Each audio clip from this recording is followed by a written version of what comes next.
వరంగల్ జిల్లా పర్వతగిరి టీజీఎస్డబ్ల్యూఆర్ గురుకుల ఉపాధ్యాయుల తీరు వివాదాస్పదమవుతోంది. 5వ తరగతి విద్యార్థిని పామును కాటేసింది. అయితే చికిత్స అనంతరం కోలుకున్న విద్యార్థి తనకు గురుకుల స్కూల్ గ్రౌండ్లో పాము కరిచిందని చెప్పింది.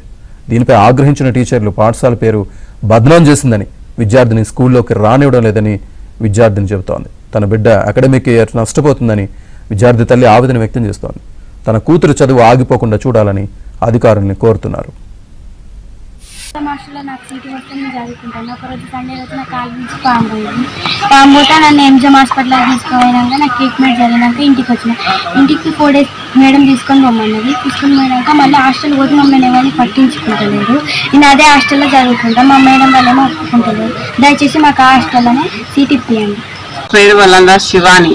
మా పాప ఎగ్జామ్ రాసి గురుకులంలో సీట్ వచ్చింది. సీట్ వస్తే ఒకసారి మా పాప సండే రోజు కాలు మించి పాము పోయింది. పాము పోతే ఆ పాప పాము పోయిందని మేడానికి చెప్పింది. మేడం చెప్తే వాళ్ళు మాకు ఫోన్ చేస్తే మేము అక్కడే ఉండండి మేడం, మేము వస్తామని అంటే వాళ్ళు ఆగకుండా ఆ పడతగిరికి తీసుకెళ్ళి మంత్రం ఇట్లా అంతా వేపించి చేసి ఎంజిఎంకి తీసుకెళ్ళిళ్ళు. మాకు చెప్పిళ్ళు మళ్ళీ ఎంజిఎంకి తీసుకెళ్తానమని అనేసి చెప్పిళ్ళు. అక్కడ వాళ్ళందరూ విలేకరులు అందరూ వచ్చే కాబట్టి అదంతా చేసిండ్రట. చేశాక హాస్పిటల్లో ట్రీట్మెంట్ జరిగినాక మీరు 4 days ఇంటికి తీసుకెళ్ళామంటే తీసుకెళ్ళి మళ్ళీ తీసుకెళ్తే మా బాబాని తీసుకోవట్లేరు.